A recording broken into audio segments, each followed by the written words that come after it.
Jorge Rodas, pues lo que usted decía es más del Otto Rodas, que pocos me conocen como Jorge Rodas. Generalmente, tanto aquí como en otros lugares, pues el nombre mío prácticamente es Otto Rodas. Yo nací en la parroquia de Deleje hace 74 años. Cuando era Azogues todavía. Cuando era parte de Azogues, exactamente. De ahí me trasladé aquí a la ciudad de Azogues. Y mi padre, obviamente, como era profesor, él es azogueño, Roberto Rodas. Incluso hay un colegio que lleva su nombre. Yo era el más pequeñito del colegio. Hasta cuando estuve en tercer curso del colegio, yo seguía siendo el más pequeñito. ¿Ya le molestaba? O sea, entraban nuevos alumnos, pero todos ellos eran más altos que yo.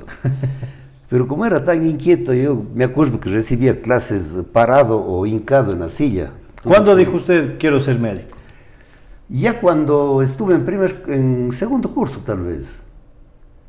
En segundo, siempre a nosotros nos brilla una imagen de un líder, ¿no? Y en ese entonces, pues el médico era un líder y eso se me pegó.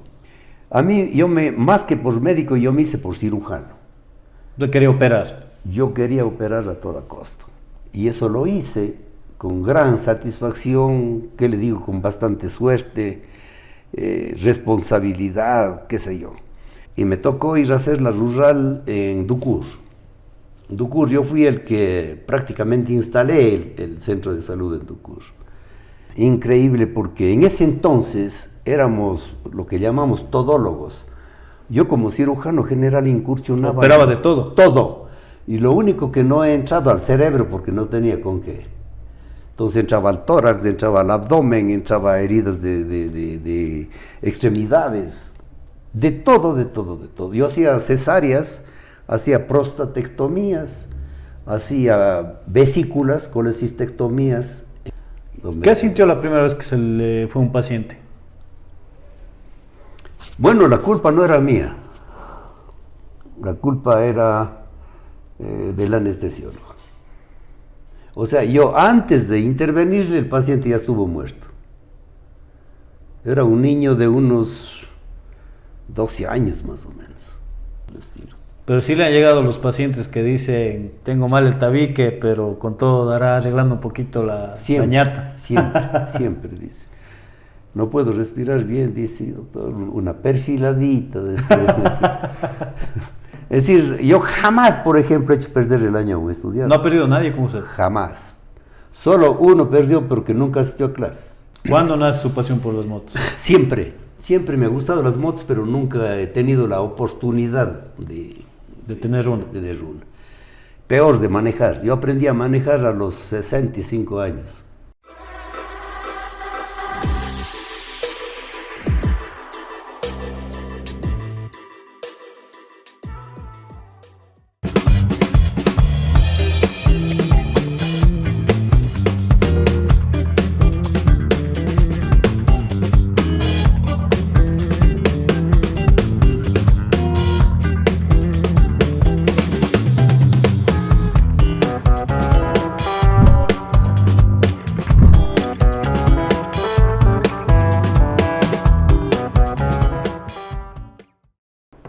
A todas las personas que se conectan con Ecos del Cañar, bienvenidos a un programa más del Otro Perfil. En esta oportunidad contamos con la presencia del doctor Jorge Rodas, más conocido como Otto Rodas. Vamos ya a indagar por qué le dicen así. Destacado médico de la ciudad de Azogues, de la provincia del Cañar, deportista también y amante de las motos.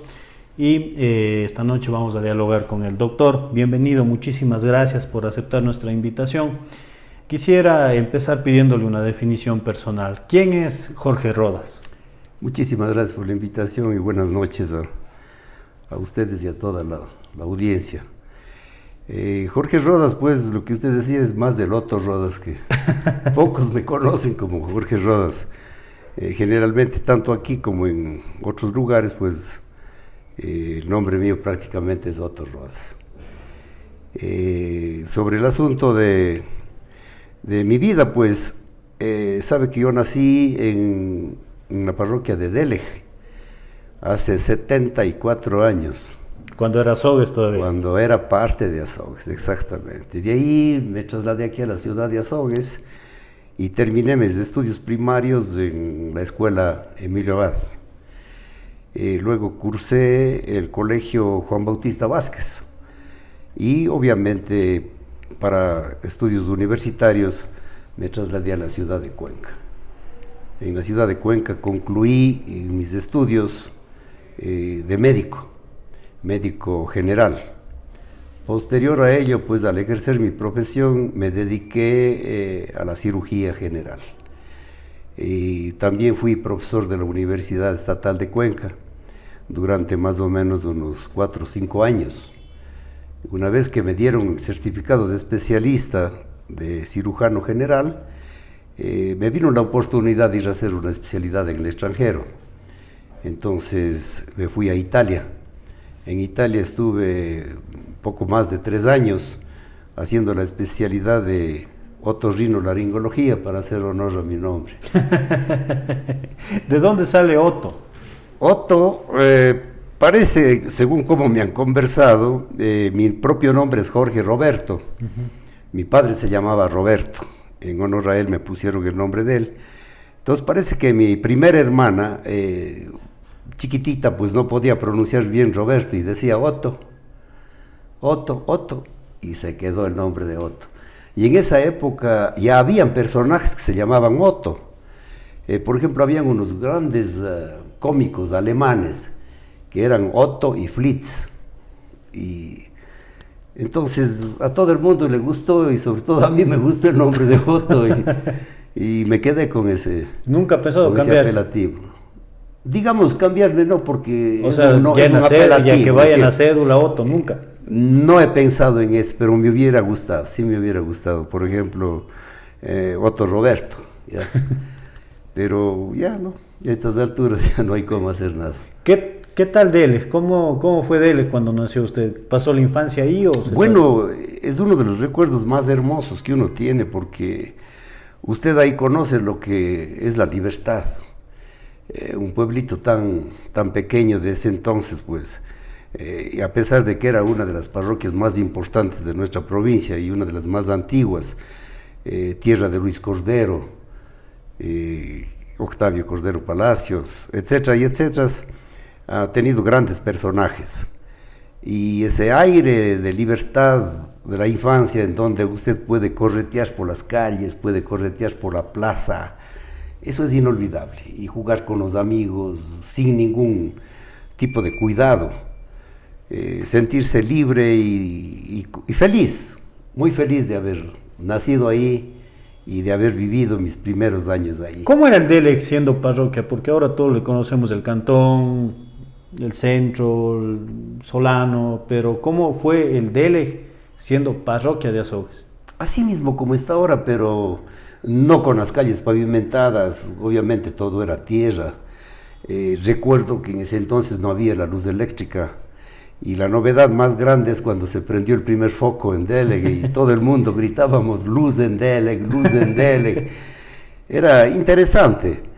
Igual el asunto del agua, tendríamos que ir a unas vertientes, el agua era simplemente entubada, que esos recuerdos son, ya le digo, impercederos. ¿Por qué en Dele? ¿Por qué se dio sus circunstancias de nacer en Dele? Mi padre era profesor, mi madre es originaria de Dele, fueron pues, porque ambos están ya en el otro mundo. Mi madre es originaria de Dele. Parece que antecesores de mi madre eran colombianos. Mi abuelo era de apellido Cabrera. Y esta familia, este señor Cabrera había venido, creo que, parece que como consecuencia de la guerra, es lo que me han contado en familia, como consecuencia de la Primera Guerra Mundial, y se refugiaron por allá. Se conoció con mi bisabuela prácticamente. Y se regresó este jovencito a su tierra, a Colombia. Pero como se fue enamorado, regresó y se casó con mi bisabuela.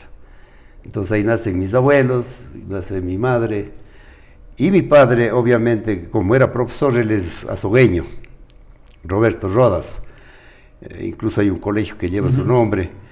Y él se enamoró de mi madre allá en Dele cuando él estuvo de profesor. Contrajeron matrimonio y ahí nacimos todos nosotros. ¿Y hasta cuántos años pasó en Dele? Yo estuve hasta los 10 años de edad. ¿A quiénes recuerden Dele? De pronto, amigos, vecinos. Bueno, las familias que han habido ahí, la familia Flores, la familia Zamora, la familia Cordero, todos ellos vienen al recuerdo porque compartíamos como una sola familia. Ya puede imaginar usted un pueblito con una plaza alrededor, las casas, y todos éramos los conocidos.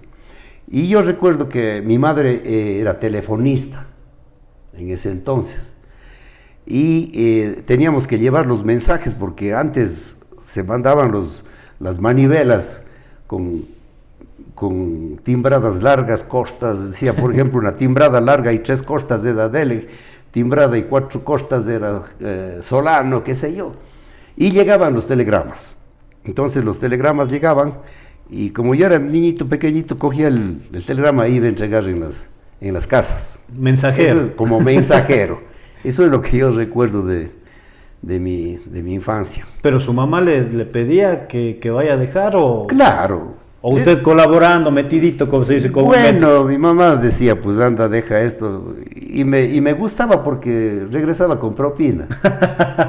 Entonces algunos me daban, qué sé, una manzana, alguno un guineo, algunos sus 20, 30 centavos. Sucres. De sucres, claro, en ese entonces. Entonces sí era interesante. ¿A qué se dedicaban? ¿Qué hacían de niños allá? ¿Qué jugaban? Jugábamos en la plaza todos los juegos de antaño, ¿no? Los trompos, las bolas, las cebollitas, etcétera, las escondidas. Un juego que también estaba de moda era jugar al papá y la mamá, y etcétera, pues. Sí, ¿Travieso me o no recuerdo travieso bastante travieso, bastante travieso. ¿Qué travesuras recuerdan de él, por ejemplo? Bueno, no le podría ni contar la cantidad de travesuras que yo hacía. Sí, se hacía muchas. ¿Pero cuáles son las que más recuerdan? A ver, una travesura que, por ejemplo, yo me robaba las cebollas de una cementera pequeña que se tenía junto a la casa, y les amarraba las cebollas y iba a vender, y con eso me compraba un trompo.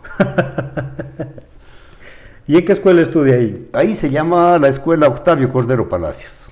Era en el centro del pueblo, es decir, yo tenía que cruzar simplemente la plaza para llegar a la escuela. ¿Y qué tal alumno? En la escuela al menos. O sea, nunca he intentado ya ser el mejor, nunca he intentado. He sido un alumno, o sea, lo que le podría decir que nunca he sido malo. Siempre he estado en las primeras filas, pero sin intención de figurar. De figurar o de querer ser el mejor. Igual era aquí cuando llegué a la escuela Emilia Abad, etc. Igual ha sido en mis actuaciones en el colegio e igual en la universidad. ¿Y cómo se da su traslado ya a Sogues, a la capital, al centro? Por asuntos educativos. Ya mi hermana terminó la primaria y tenía que venir al colegio. Y obviamente que en Dele no hay colegio. Entonces, esa fue la razón, y mis padres se empeñaron en comprarse una casita aquí en el centro de la ciudad. La casa que se está justamente ubicado en la calle Matobella y 10 de agosto esquina. Ahí tenía yo mi consultorio incluso en esa casa. Esa casa se compraron y ahí nos trasladamos toda la familia. ¿Pero su papá seguía siendo educador en Dele? No, él ya salió de Dele. Él ya era educador aquí en Azogues. Entonces, él venía a veces todos los días, a veces se quedaba a dormir aquí en la ciudad de Azogues y se iba el fin de semana a la casa. Y así, pero él ya no estuvo en Dele como profesor. O sea, coincidió todo con lo que su hermana venga a la secundaria, usted también cambiarse de escuela y su papá aquí. Ella tenía ya que educarse en la secundaria. Así fue. ¿Y usted escogió la escuela Emilio Abad o lo impusieron? Digamos, mis padres, porque nosotros no teníamos ninguna opción de escoger nada. Ellos iban y se ponían en la escuela que ellos... ¿Qué llegó a sexto, séptimo grado? Al sexto grado. Yo hasta el quinto grado estuve en Dele, en la Octavio Cordero Palacio. Al sexto grado vine acá. ¿Y a quiénes recuerda del Emilio Abad? Mi tío Francisco Rodas Quinteros. Él era el director de la escuela y teníamos mucho afecto mutuamente. Y usted que portarse bien ahí, pues con el tío de inspector. A veces sí se abusaba, más bien se abusaba de ello. Pero sí, todo bien, todo bien. No ha ¿Y habido compañeros? problemas. Compañeros, uy chica, ahí está difícil.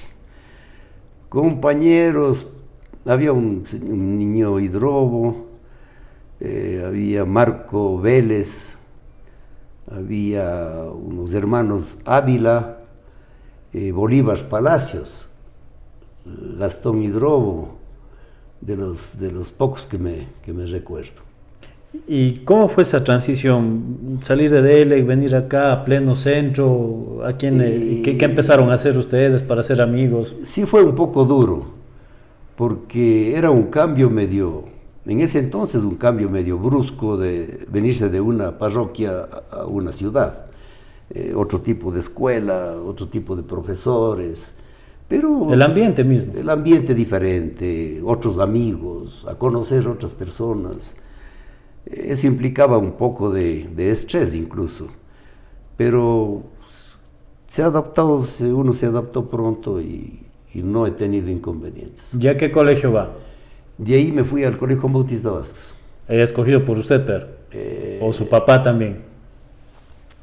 Eso no recuerdo, parece que yo escogí ese colegio, porque era uno de los... Es pues un colegio pionero dentro de nuestra ciudad, entonces... La educación parece que era un tanto mejor ahí, profesores y todo era diferente en ese entonces.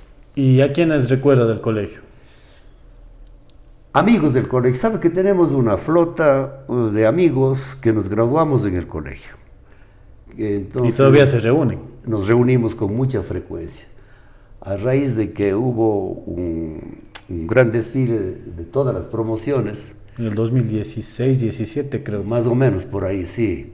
Hubo una reunión de todos los exalumnos, profesores, exprofesores, un desfile, parece que era el centenario del Colegio Bautista Vázquez. Entonces ahí tuvimos la oportunidad de encontrarnos, incluso vinieron compañeros que viven en Guayaquil, que viven en Quito. Entonces ahí nos reconocimos prácticamente todos. Había compañeros que realmente no sabíamos quién era y él tenía que reidentificarse, dice, soy yo, porque obviamente que algunos hemos cambiado bastante. Entonces ahora tenemos ese grupo que llamamos... ¿Quiénes son de su grupo? A ver, el economista Jorge Rodríguez, el doctor médico Gerardo Beltrán Chica, la licenciada Lupita Flores, licenciada en Educación Física y en Educación, y la licenciada en Enfermería Laurita Pesantz. También está en esa flota Osvaldo Zapata, ingeniero, el señor Urgilés, Remigio Urgilés, Marco Calle. Hay un amigo que vive en Guayaquil, pero que siempre nos frecuenta, Espinosa, de apellido Espinosa, Fide Espinosa, un gran basquetbolista que había aquí dentro de la provincia del Cañar, uno de los mejores basquetbolistas que ha tenido la provincia. Y somos los que generalmente nos reunimos. Compañeros desde el primer curso. Desde el primer curso hasta terminar la universidad, Gerardo Beltrán. Amigo. Estuvo conmigo desde el primer año del colegio.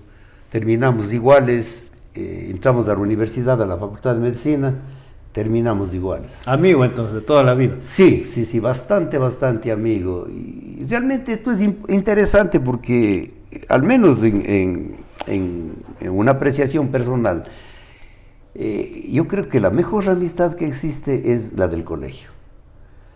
Es muy superior a la de la escuela y muy superior a la de la universidad. Los amigos que hay como una hermandad, hay una afectividad especial. Eso es lo que sentimos todos y por eso que nosotros aprovechamos para reunirnos mínimo cada mes, cada 15 días a veces, un café. Nos frecuentamos de casa en casa. Es muy interesante, bonito y y aconsejable para que todo el mundo hiciera esto. Y asimismo, travieso usted en el colegio. Bastante travieso, bastante travieso. ¿Qué recuerda? ¿Alguna travesura? Una travesura. Verá, en el primer curso, el problema mío era mi talla. Yo era el más pequeñito del colegio. Hasta cuando estuve en tercer curso del colegio, yo seguía siendo el más pequeñito. ¿Ya le molestaba? O sea, entraban nuevos alumnos, pero todos ellos eran más altos que yo. Pero como era tan inquieto, yo me acuerdo que recibía clases parado o hincado en la silla, porque no alcanzaban prácticamente el pupitre. Y se volvieron como un atractivo en el sentido de la palabra, porque cuando habían los desfiles ya no había ni escuadra para mí. Y me tocaba ir solo al último del colegio. Entonces la gente se reía, se mofaba, a otros les gustaba, etcétera, etcétera. De todo un poco. Y para mí eso era un poco estresante, un poco de problema. Y alguna vez yo estuve en primer año, y cogí el borrador y le tiré al profesor. El profesor estaba de espaldas y me expulsó. ¿Y por qué le botó el borrador? Por majadero. Entonces le tiré el borrador. Hasta ahora no entiendo por qué lo hice. Y lo cierto es que él se viró, se dio cuenta quién era y me sacó del colegio. Y cuando estaba fuera del aula me puse a llorar, porque era un niño. Yo era un niño. Entonces me puse a llorar y llegó el inspector. Dice, ¿qué haces aquí llorando? Dice, ¿qué hiciste perder a tu mamá? Dice. Dijo, no. Dijo, me expulsó del curso el señor Astudillo. Él me expulsó, digo, y ¿cómo te va a expulsar a vos? Entonces me cogió amargando prácticamente, me llevó al aula y dice, ¿cómo va a hacer esto con este guau? Hágale entrar, dice. Entonces, todos quedamos en paz. ¿Y sus papás se enteraron de eso? Bueno, es que allá siempre para todo era la llamada al papá. Y obligatorio de que se vaya. Claro, si es que no venía con el padre de familia, ya no podía usted entrar. Ya no podía ingresar. ¿Y qué le hicieron sus papás? No creo que pasó nada mayores. Mejor les dio chiste. Yo creo que a todo el mundo le dio chiste viendo una travesura de un niño prácticamente. ¿Y el colegio estudia qué? Porque antes habían las especialidades. Claro, yo ya estaba perfilado para la medicina. ¿Siempre le gustó la medicina? Siempre, entonces... ¿Cuándo dijo usted, quiero ser médico? Ya cuando estuve en segundo curso, tal vez. En segundo, siempre a nosotros nos brilla una imagen de un líder, ¿no? Y en ese entonces, pues, el médico era un líder y eso se me pegó. Entonces dije, no, yo quiero ser médico. Y desde ahí comenzó ya el entusiasmo. Entonces tuve que coger químico biológico, me acuerdo. La especialidad de químico biológico. Y en esa especialidad me gradué. Ya iba a la universidad en Cuenca. Voy a la Universidad de Cuenca. Al estatal. En la Universidad de Cuenca. ¿Era su única alternativa o tenía otras alternativas? Digamos, para mí la única. No, yo no tenía apego por absolutamente ninguna otra profesión sino de ser médico. ¿Y en la universidad igual en Cuenca tenía la única alternativa? No, pues la Universidad de Cuenca tenía diferentes ramas, pues la ingeniería, derecho. No, pero me refiero, ¿usted nunca buscó otra universidad para...? No, en lo absoluto. Toda mi vida siempre ha sido encaminada a ser médico. Como anécdota, antes había el examen de ingreso, no sé ahora cómo está ese asunto, pero era bastante duro ese examen de ingreso. Y usted necesitaba una nota de 10 para arriba para poder ingresar. Y yo no logré ese 10. Recuerdo que saqué 7.3 sobre 20 en el ingreso. Entonces ya no pude ingresar. Y estando en mi casa, yo no sabía qué hacer. Me digo, voy a perder un año, pero yo tengo que intentar el siguiente año. Pero yo tenía que ser médico. Recibí una llamada telefónica de Cuenca, me dice, con el señor Rodas. Digo, sí, con el mismo. Dice, usted sacó 7.3 en el examen, dice, y estamos recibiendo a todas las personas que sacaron entre 7 y 10. Chuta, para mí fue bingo. Y entonces me emocioné bastante y al siguiente día ya estuve en la secretaría y haciendo la inscripción. Pero ¿cuál era la condición? La condición era de que usted tenía que sacar el 75% de las notas para pasar el año.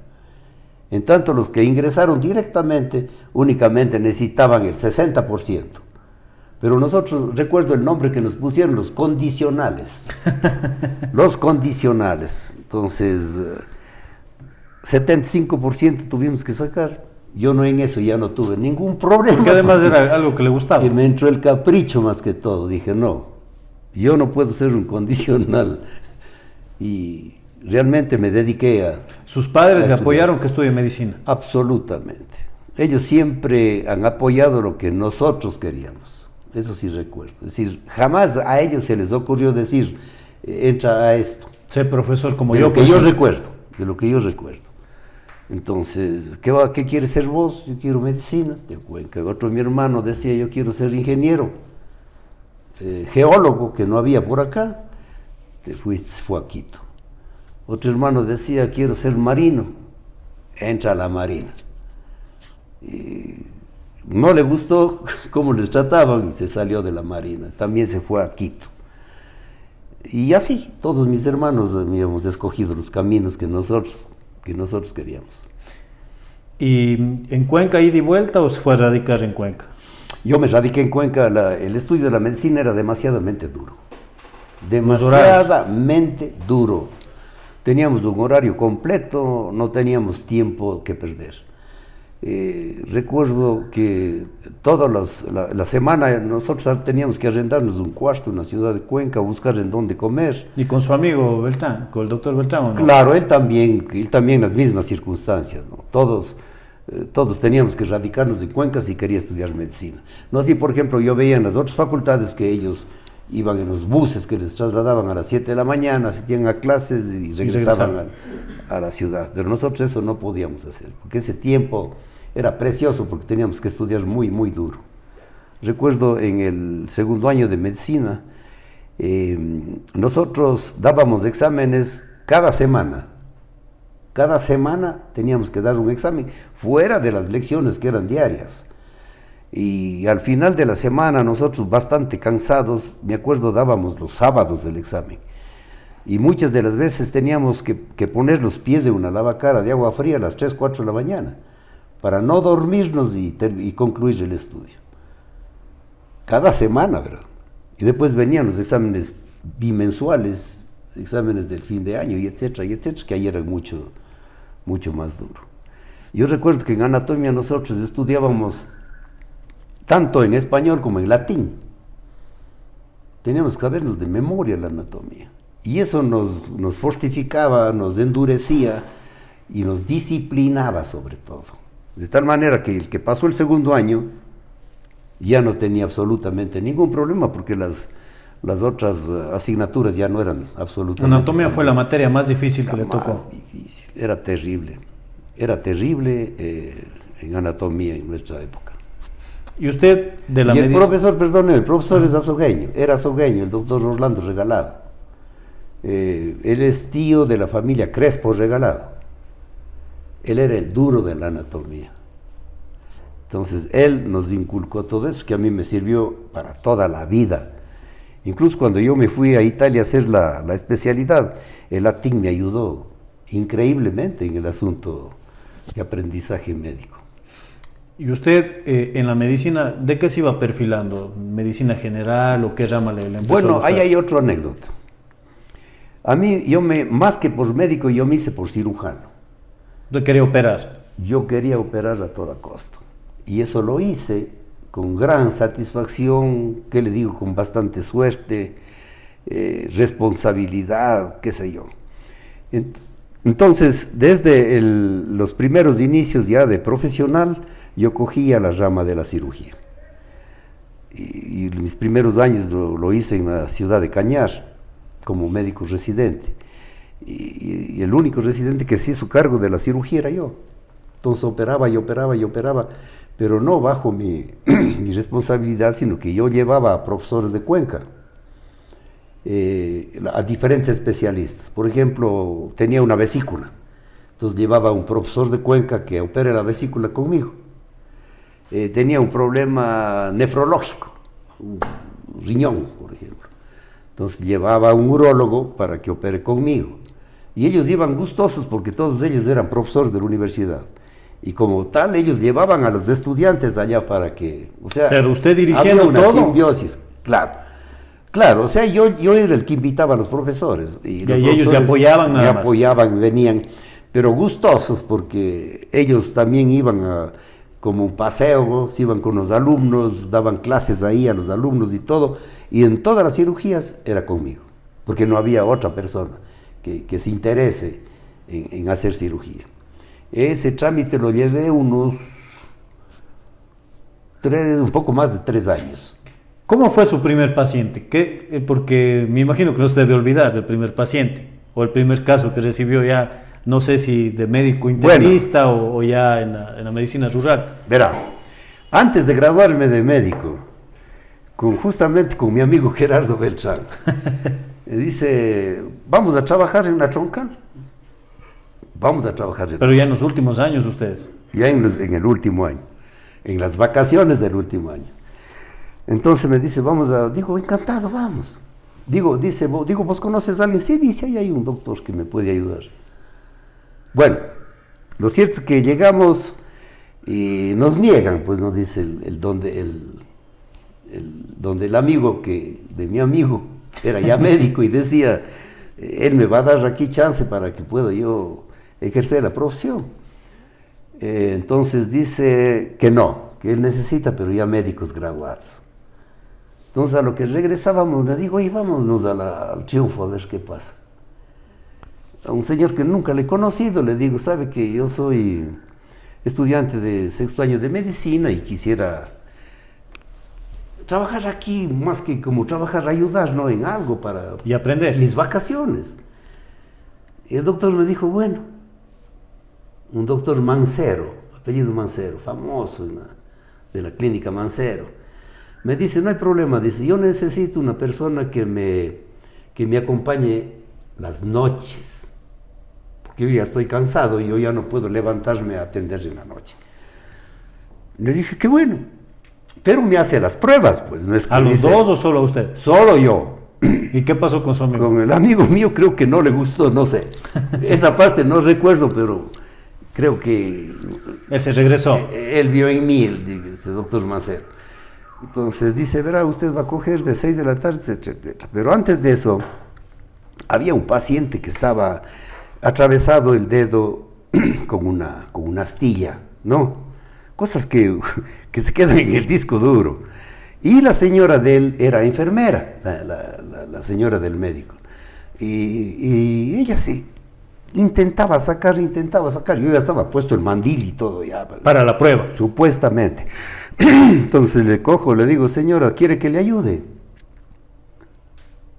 Le digo, Andrito, y dice, vea, dice, yo ya realmente ya intento tanto y no puedo sacar. Entonces digo, deme una hoja de bisturí.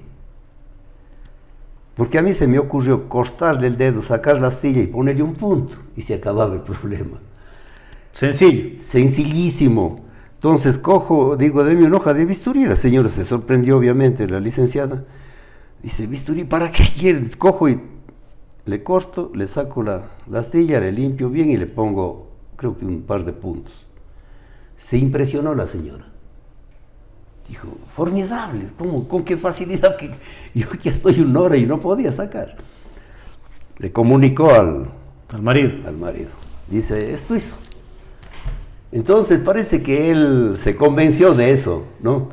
Y dice, verá, dice doctor, ya me dijo doctor, usted va a trabajar, dice, aquí las noches, se va a hacer cargo del botiquín y cosas por el estilo, y yo no quiero saber que me despierten y cosas, y etcétera. Ya fue un desafío terrible. Y lo que llegue. Bueno, llega una señora en trabajo de parto. Llega en trabajo de parto y dice, doctor, atiéndale. Yo nunca había atendido un parto. Pero ya vio gineco. Bueno, yo ya terminé ginecología, yo ya sabía. pero nunca había atendido solo yo un parto, siempre rodeado de los compañeros, de los profesores y todo, aprendiendo, ¿no? Realmente dice, dele un par de guantes al doctor. Escoge un par de guantes. Nervioso, pero claro, entonces ya le examino y le digo, ¿sabe, doctor? Digo que esta paciente es ya multípara, ha tenido muchos hijos, está con 7 centímetros de dilatación y entiendo que en un par de horas o menos da a luz. Entonces el doctor Mancero dice, présteme un guante. Se pone el guante él y comprueba que era exactamente lo que yo le dije. Dice, doctor, me voy a dormir tranquilo. Y se fue. Entonces fue mi primer parto que yo atendí, obviamente con la ayuda de las enfermeras que ya tenían mucha experiencia, todo me fue muy bien, no tuve problemas. Y me quedé trabajando ahí. ¿Todas las vacaciones? Todas las vacaciones. Entonces el doctor Mancero ya no me quiso soltar. Me dijo que me quede porque ¿para qué va a estar terminando medicina? Aquí, sí, aquí está el billete, me decía, mostrándome el cajón. Dijo, no, doctor, no, yo me voy. Bueno, la verdad es de que le agradecí mucho y me regresé, terminé, me gradué y me tocó ir a hacer la rural en Ducur. En Ducur yo fui el que prácticamente instalé el centro de salud en Ducur. Y en una de esos paseos de compañeros, me voy al Piedrero. En el Piedrero estaba otro compañero que también hacía la rural. Pero festejábamos, no sé si mi cumpleaños o el cumpleaños de él. Y 3 médicos que estuvimos por allá, decidimos reunirnos para festejar el cumpleaños. Festejamos el cumpleaños, todo bien, y a regresarnos.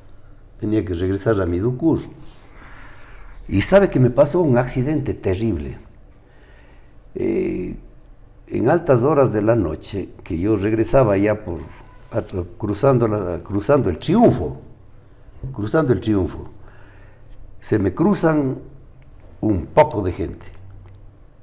Se me cruzan inesperadamente un poco de gente como que salían de algún espectáculo.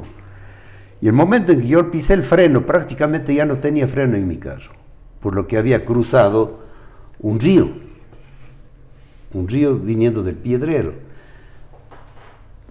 Bueno, yo no sé cuántos quedaron debajo del carro, otros volaron, pero fue una cosa terrible.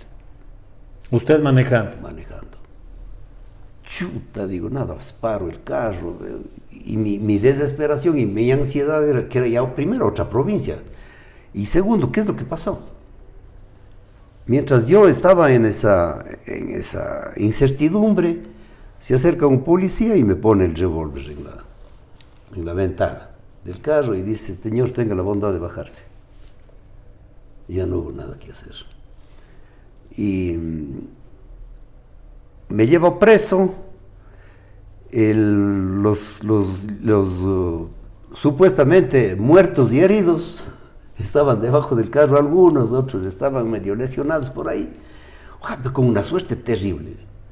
No pasó absolutamente nada, les llevaron a la clínica donde yo trabajaba. Son coincidencias de la vida. A la clínica donde yo trabajaba y no pasó absolutamente nada a nadie. Entonces, al día siguiente viene el doctor Mancero que se enteró que el problema era mío y me fue a visitar en la cárcel. Me dice, mire doctor, dice, yo aquí no tengo influencias mayores, pero lo que le puedo ayudar es con esta cierta cantidad de dinero. Bueno, y eso me salvó, porque con eso yo transé con los heridos y cosas por el estilo y me quedé realmente... Pero no hubo ningún muerto por suerte. Absolutamente, ni heridos de gravedad. Porque prácticamente era con la resbalada del carro, porque ya no daba más los frenos, que sucedió este tremendo incidente. Y usted siendo cirujano, ¿qué es lo peor que le ha tocado ver? ¿Cuál es el caso más grave que le ha tocado ver como cirujano? Oiga, yo tengo una experiencia increíble porque en ese entonces éramos lo que llamamos todólogos. Yo como cirujano general incursionaba... Operaba de todo. Todo. Y lo único que no he entrado al cerebro porque no tenía con qué. Entonces entraba al tórax, entraba al abdomen, entraba heridas de extremidades, de todo, de todo, de todo. Yo hacía cesáreas, hacía prostatectomías, hacía vesículas, colecistectomías en cantidades, porque yo vivía prácticamente en el quirófano. Y ese era lo que decimos comúnmente mi papayal, era ese, la cirugía general. Entonces ya que termino la cirugía general en Cañar, y me vengo ya como médico cirujano aquí al Hospital Homero Castañer. Y le contaba de que el doctor me fue a visitar en la clínica y me dice, me dio una cantidad de X de dinero. Entonces yo a la semana prácticamente regresé a devolverle el dinero, pues, con mucha gratitud y a saludarle y todo. Y ahí me insistió de nuevo, dice, verá, yo le estoy haciendo a usted una clínica en la Troncal. Yo le pongo la clínica a usted. Y esa clínica es suya. Venga y trabaje conmigo. Le negué porque yo estaba allá atrás la residencia, justamente en el hospital. Le dije que es imposible. Dice, pero ¿por qué es tan hueso con esta palabra? Dice, usted quédese aquí está su futuro. Y podía ser así, ¿no? Pero yo siempre encima de todo he puesto la parte científica. Entonces realmente vine a hacer la residencia en el Hospital de Cañar. Y ya como cirujano le decía, ¿cuál es el peor caso de pronto de alguna emergencia, algún accidente, no sé? ¿Qué es lo peor que le tocó ver? Entre uno de los peores. Yo tengo unas fotos increíbles, porque muchas veces nos documentábamos con fotografías. Tengo unas fotos increíbles para escribir un libro realmente solo de los sucesos, y con una suerte tremenda. Llegó una señora creo que venía del norte y viajaba hacia la ciudad de Cuenca, y esta señora estaba embarazada. Y en el trayecto del bus, en el trayecto que ella estaba, se le rompe el útero.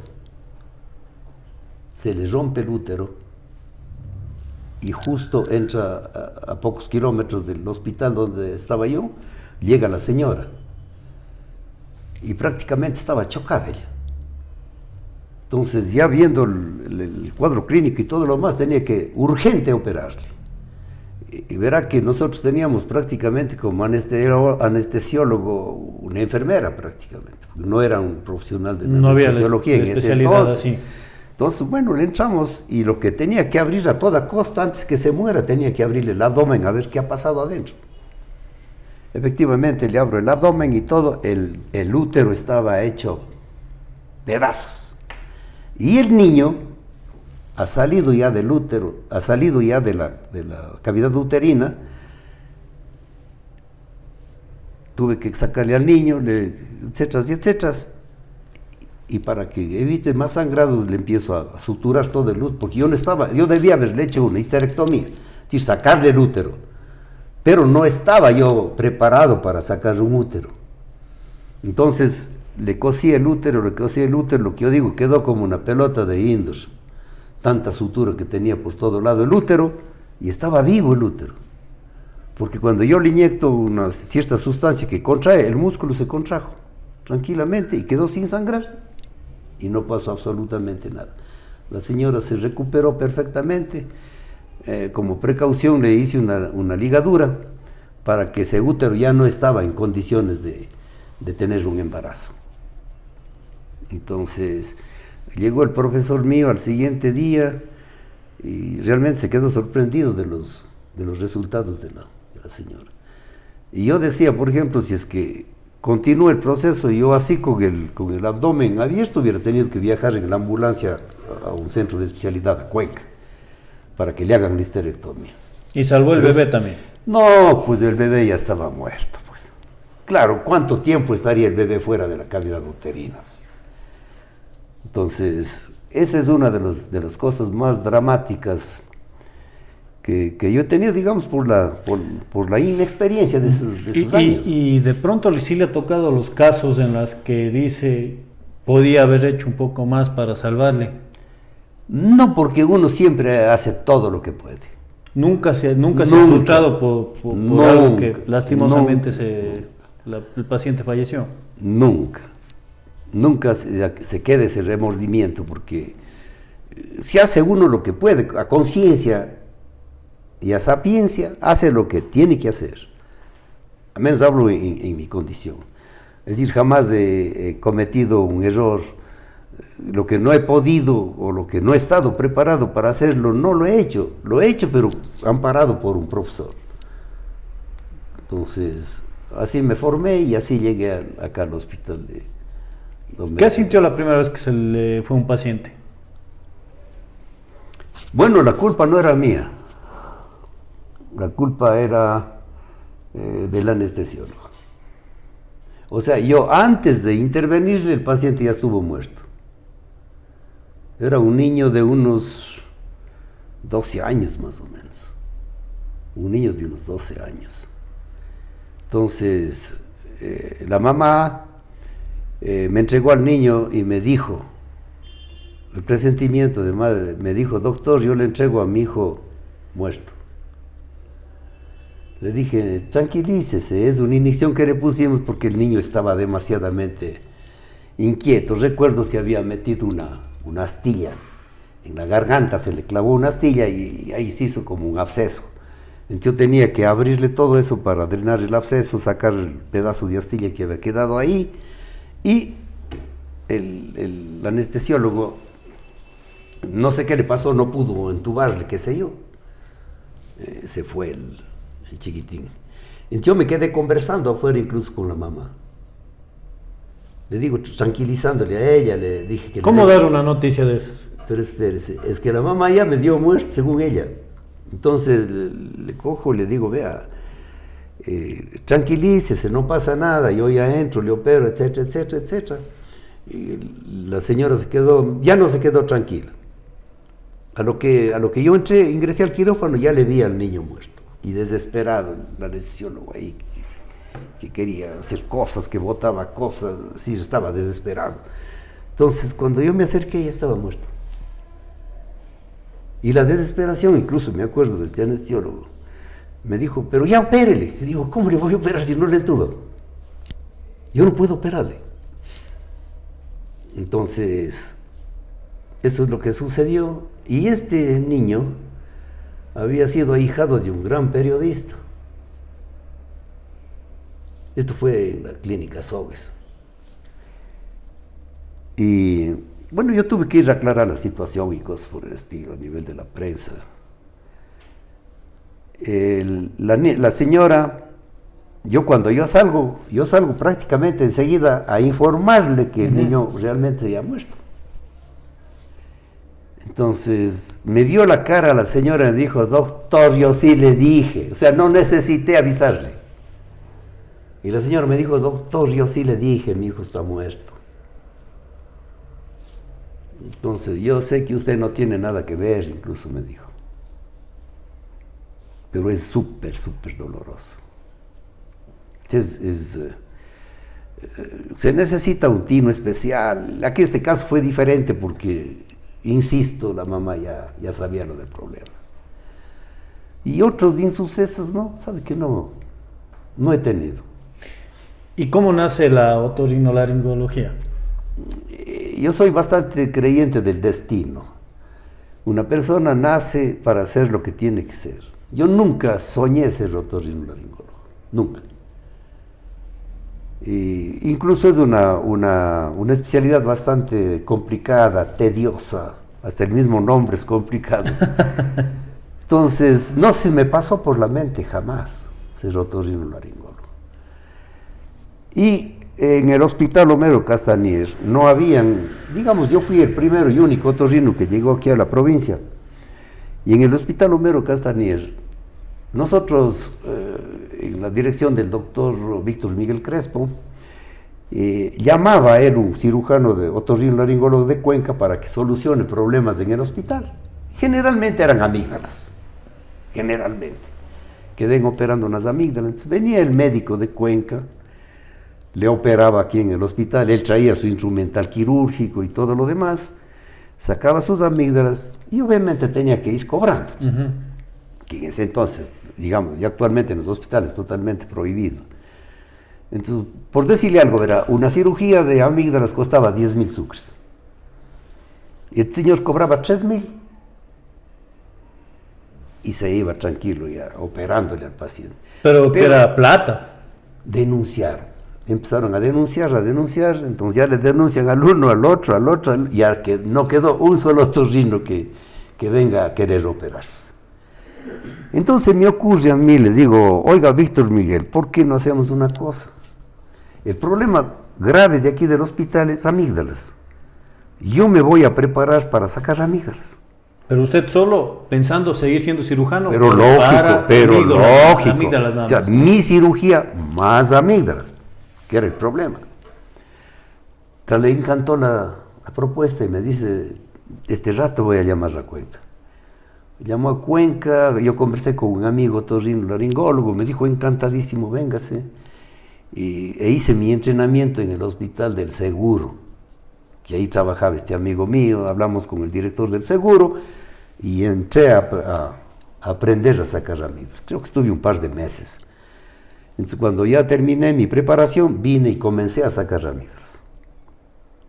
En ese trayecto, la monjita Cecilia Cordero era bastante amiga mía y dice, papito, me alegro, dice que usted ya opte por la otorrino. No, madrecita, yo no. Otorrino, no. Yo soy cirujano general y estoy dando una mano simplemente en este asunto de sacar las amígdalas.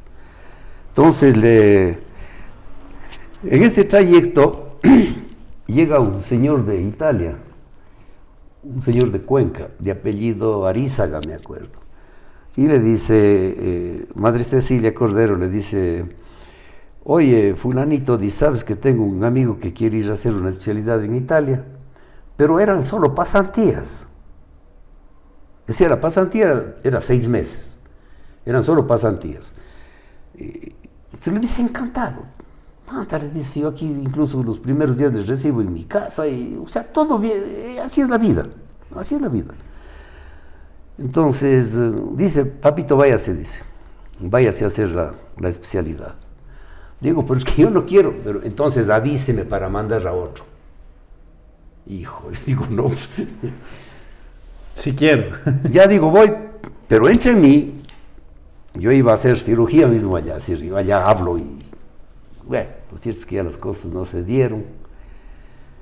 Y ya me tocó hacer la otorrinolaringología. Nos vamos, dice este señor de Cuenca, dice, verás, yo necesito una recomendación del embajador.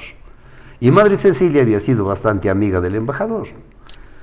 Y le dice, fulano de tal le va a dar, dice, una pasantía al doctor. Fuimos a Quito, iguales, dice, etcétera. Y el embajador me dice, ¿para qué pasantía? Yo le voy a dar una especialidad de posgrado completa. Le dieron la beca. Y me da la beca. A mí me pagó el gobierno de Italia, me pagaba mensual. En ese entonces el sueldo de aquí realmente era bastante bajo, pues en relación a las condiciones de Italia. Entonces el gobierno de Italia fue el que me ayudó a mí a hacer la especialidad. Cuando yo ya me di cuenta que estaba haciendo otorrino, ya había acabado el segundo año. Entonces ya no podía dar pie atrás. Y entonces ya tuve que dedicarme. Y regresó y empieza ya a ver nariz, garganta. Ya estuve preparado en todo ello, pues, ¿no? Entonces, incluso yo ya me vine comprando un poco de instrumental quirúrgico y cosas por el estilo. Pero sí le han llegado los pacientes que dicen, tengo mal el tabique, pero con todo dará arreglando un poquito la ñata. Siempre dice. No puedo respirar bien, dice, doctor, una perfiladita. Y eso ya era bastante. ¿Cuántos años dedicado al otorrino? Al momento, verá, yo regresé en el año 86. Del 86 acá. ¿Cuántos años son? Estamos hablando de casi más de 40 años, casi 40 años. 39 años 39 años. De otorrinolaringología. Entonces, un tiempo de estos yo ya decidí dejar ya la profesión, porque ya me jubilé, Yo fui profesor de la universidad de aquí, de la Universidad Católica, durante unos 10 años más o menos. Y entonces ya tuve que dejar las dos cosas. Tuve que jubilarme ya del hospital y me exigieron la jubilación también de la universidad. Entonces dije, cierro ya todo. Además de ello, en donde yo tenía el consultorio mío, era casa de mi mamacita, pues no era casa de la familia. Entonces se vendió esa casa ante la muerte de mi madre. Entonces yo dije, cierro aquí, es mi oportunidad. Pero empezaron, oiga, las personas a llamarme, no sea malo, yo me voy a su casa, que esto, que por aquí. Gente que ya tiene confianza en uno, como en todo, ¿no? Y decidí abrir un consultorio, reabrir mi consultorio un poquito más abajo de donde tenía el mío, y posteriormente ya se dio la oportunidad de los consultorios de la Católica. Entonces ahora estoy atendiendo ahí, lo que decimos, a medio gas. Ya dedico un par de horas nada más a la consulta, pero con llamadas telefónicas. Y en breves rasgos, ya, en breves líneas, ya por el tiempo se nos ha estado consumiendo mucho, ha pasado volando. Así es. La docencia, ¿qué tal? Me encanta la docencia. Yo podía pagar para ser profesor. ¿Y usted de profesor? Yo primero, sí daba un puntito primero más, ¿no? Cuando yo ya me gradué y estaba en el hospital de Cañar, yo me hacía los viajes de Cañar, Cuenca, todos los días a dar clases, en la Universidad de Cuenca, en la Facultad de Medicina. Todos los días yo me iba de Cañar a Cuenca en mi carro, o sea, iba a pérdida, total. Pero eso me fascinaba, será porque mi padre era un gran educador, pues no, entonces posiblemente eso captó también mi cerebro y tenía ese gran apego. Entonces, apenas se dio la oportunidad aquí en la Católica, me llamaron para que venga a dar la cátedra de otorrinolaringología. Entonces desde ahí hasta cuando me retiré, daba esa cátedra. ¿Qué tal, pero usted, profesor, amigo de los estudiantes, cargoso, le tenía miedo? Un poquito cargoso, pero con amor. Es decir, yo jamás, por ejemplo, he hecho perder el año a un estudiante. No ha perdido nadie como usted. Jamás. Solo uno perdió porque nunca asistió a clase. Pero sí se acuerda de ese. Claro. Se graduó. Y de ahí ninguno, porque no es que yo les regalaba el año, no. Por ejemplo, yo veía que un estudiante, por ejemplo, estaba mal. Entonces yo le cogía a ese estudiante lo que algunos dicen, le cogió de pato. Y no era así.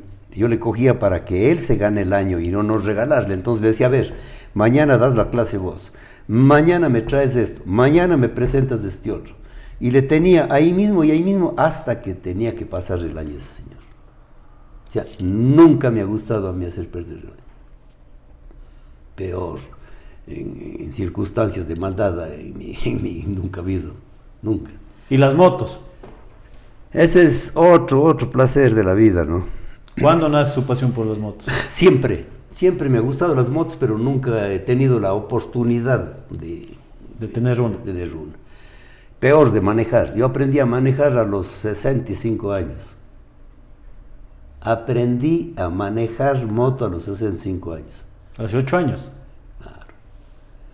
Pero a esa edad, coger una moto, digamos, lo que me ayudó bastante era lo que le contaba, la bicicleta. Y una bicicleta sí andaba bastantísimo, de arriba para abajo, etc. Eso posiblemente, la moto estaba un poco medio apegada a las dos ruedas, pues no. Fue bastante duro emprender la moto. Y de ahí ya quedó la pasión. Hemos formado un bonito club aquí en Azogues, un club que realmente daba no sé qué, porque siendo una capital de provincia no tenía un club debidamente organizado como tiene ahora. Entonces nuestro club este rato está conocido ya a nivel internacional. Tenemos bastante conocimiento a nivel austral. Pertenecemos a la Hermandad del Austro, todos disciplinados, personas mayores. Muy bonito. O sea, usted también participa de las rodadas, claro, las salidas de la provincia. Claro que sí. ¿Cuál es la rodada más grande que ha tenido? Bueno, nos hemos ido, por ejemplo, a Loja, a Manta, digamos a Macas, a Hualaquiza, a Machala, esas rodaditas un poco largas. La última que se hizo fue una rodada a Salinas, hace más o menos una semana. ¿Y qué le dicen en la casa ahora, viendo su pasión por las Digamos, motos? ya se habitúan a eso, ¿no? Se habitúan a eso. Al comienzo parece que se preocupaban qué hora regresa, y no regresa. Yo recuerdo cuando era la primera rodada que hicimos aquí en Azogues, en homenaje a la ciudad de Azogues. La rodada de la hermandad. Yo salgo primero, o sea, mi familia me ve que salgo primero, ¿no? Y se vienen al parque a verla. Y yo no llegué nunca. Digo nunca porque casi prácticamente ya se terminaba el desfile y yo no asomé. Entonces eso les preocupó bastante a mi familia. Dice, ¿qué pasó? Pasa que un señor que iba delante de mí se le daña la moto y yo no tenía espacio para poderle rebasar. Entonces el resto de motos ya pasaron. Y yo me quedé ahí embotellado, digamos. Entonces a lo que ya regresé, le veía la alegría de mi familia, dice, ha estado vivo. Accidentes, a Dios gracias, no. Sí. Yo tenía un amigo que justamente le tocó morir en accidente, el famoso John Bill, ¿se acuerda? Él es el que me encaminó en el asunto del motociclismo. Entonces él decía, motociclista que no se cae no es motociclista. ¿Y cuánto se ha caído usted? Oiga, algunas, pero yo diría, una tuve un poco duro, con rastrillada y todo, pero las otras han sido más o menos viradas en la moto. Por camaronería, pues no sé, falta de experiencia, qué sé yo. Entonces han habido viradas de la moto prácticamente. Lesiones, prácticamente cero. Bien, llegamos a la parte final. ¿Cómo se ha sentido, doctor? Ahora, muy bien, me ha hecho recordar bonitos tiempos, feos tiempos, tiempos de estrés, tiempos de relax y todo lo demás. Parte de la vida, ¿no? Es parte de la vida y le agradezco realmente que me haya recordado tantas cosas, que me ha hecho recordar muchas cosas. ¿Se siente un hombre realizado ya? No creo. ¿Faltan cosas por hacer? Para nada, no. No, hay tantas cosas por hacer todavía que se tiene uno en mente, pero lo que sí existe ya un poco más de tranquilidad, como decir, un deber cumplido. Ya he hecho todo, ¿no? lo que uno debería hacerse en la vida, entonces este rato ya estoy en los descuentos, en el sobretiempo. Es un poco más relajado, sin embargo hay cosas que he incursionado en la música. Vea usted que siempre hemos tenido fundador prácticamente de la Rondalla Cañari, hemos tenido unas presentaciones excelentes y eso estresa, quita tiempo, esa dedicación para que las cosas salgan bien. Está también al frente del Colegio de Médicos, presidente del Colegio de Médicos por cuarta ocasión. Porque últimamente como que la gente no tiene ese apego gremial, más se dedican a su profesión. Y eso yo lo llevo en las venas. Y es la cuarta ocasión, yo llegué a ser también vicepresidente de la Federación Médica Nacional. Se ha trajinado bastante en todos los campos. Eso es. Bien, le dejo en sus palabras finales. Le agradezco mucho por darnos su tiempo y abrirnos su vida en este espacio. Muchas gracias a ustedes. Lo que realmente dice, el tiempo nos falta. Parece que el tiempo se va más rápido. Tantas otras cosas que quedan por decirse. Entiendo que me invitaré para una próxima oportunidad, para el segundo tomo. Entonces, le agradezco bastante a usted, a la audiencia, y que tenga una linda noche. Muchísimas gracias a todos. Que tengan una muy buena noche.